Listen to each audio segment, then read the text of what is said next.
Next up, I am very happy to bring up, as you have probably noticed throughout these last day and a half or almost 2 days, there's some big companies that get 5 and 10 minute presentations, and there's some smaller startups, earlier stage, to get 5 and 10 minute keynotes. And it's on purpose to mix it up.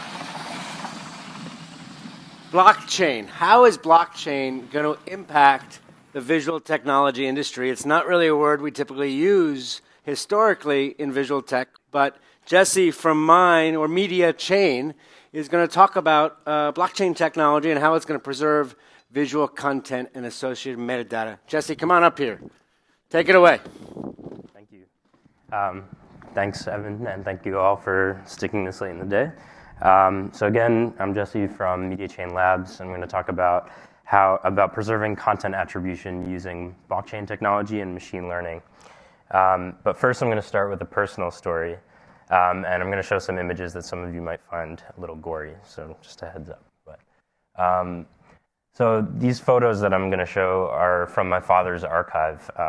He was an evidence photographer in New York City during the less glamorous period of the 80s and 90s. And yeah, he has this amazing archive that not many people have seen before, with the exception of detectives, lawyers, judges, victims, plaintiffs. When I was a kid, my sister and I used to sort of sneak into his office because we thought they were really cool, and to have a look at them. And I always thought that the world needed to see these photos because there's something very artistic about them. So with the help of a few friends, I digitized the photos, and that resulted in this retrospective here on Days Magazine, which is a cool online publication. And naturally, after this article was published, those photos went viral, which was literally my dad's worst fear in digitizing the photos. When they went viral, he lost touch with the photos, who was interacting with them, where they were living, etc. And that happens to millions of creators every single day. Billions of images are shared online every day, but the internet is blind. And what I mean by that is that images are just dumb boxes in our feed. We don't know who made them. So here we have sort of an Instagram personality who steals images to build a massive fan base. And there's Richard Prince, who reappropriates Instagram art and sells it for hundreds of thousands of dollars. The internet is blind because we don't know what images are about. So here Justin Bieber is getting choked inside of a club. Kind of looks like a Renaissance painting or something, but what's the story here? And here, a photoshopped image portrays this person as a terrorist and gets mistakenly circulated as news, which is obviously extremely dangerous. And the internet is blind because there's no way to reward creativity. So if I like this photo on Twitter, only the account that posts it gets the gratitude. And this account is just an aggregator called History and Pics. Again, the creator doesn't know where their work is or who's interacting with it. Yet, there are commercial products out there that allow us to look up information about content, like Shazam and Google Reverse Image Search, which have been around for years. So we asked ourselves, what if all the information about media was openly available, and any developer could easily retrieve it? We'd then be able to know who made an image, its history, or even how to pay the creator in a completely open and programmable way. And that was the spark behind Media Chain, which is an open and decentralized universal media library. And the goal of Media Chain is to enable an internet that can see. And it combines two sort of buzzword technologies that I'll explain in more detail: blockchain, which is an open, decentralized database, and machine learning, which is content identification similar to Shazam and Google Reverse Image Search. So just like Bitcoin, there we go. All the data in Media Chain is stored in an open source public blockchain. This means that the data is completely open and shared in a peer-to-peer network that's not controlled by any central party. This is really important because openness means anyone can participate and collaborate on the data without ceding control to a third party.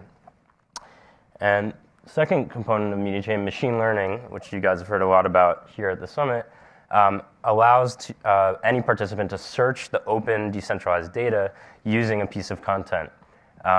So again, content identification to retrieve information about it.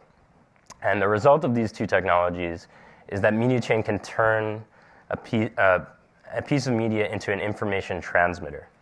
So instead of a creator relying on the social network where they publish, media chain gives creators a permanent voice through their work no matter where it is. So when David Bowie died earlier this year, this GIF, which is supposed to be animated but is not, was probably the most circulated image of him on social media. It was sort of the perfect format to go viral. It had a photo of Bowie or an illustration of Bowie at every stage of his life. But unfortunately, as it went viral, the authorship and the quality of the image sort of degraded. And on the left here, on the left here is what that looks like. So this image is cropped. The artist's signature has been removed. There's incorrect attribution in the left corner, and it's compressed and discolored. On the right is an example of what this image could look like inside an application that was using media chain. So in this example, because the developer connected to the open data in media chain, the app is able to display the original high-res artwork with attribution for the artist automatically baked in. So imagine being able to connect with the creator of any image that you see in your feed, or being able to reward a songwriter directly just by virtue of pressing play. Media chain can enable us to discover everything about what we're watching, reading, looking at, or listening to, no matter where we find it. And today, over 2 million images have been contributed to media chain by organizations that want to benefit from the open reuse of their work online. And in the future, media chain will integrate with hardware and software to automatically register creativity at inception, expanding a universal media library that can empower creators, consumers, and developers with richer context about the media that we share. So developers, especially computer vision people in the audience, can get involved in our community online. There's a GitHub and a Slack link where both are public, everything is open source.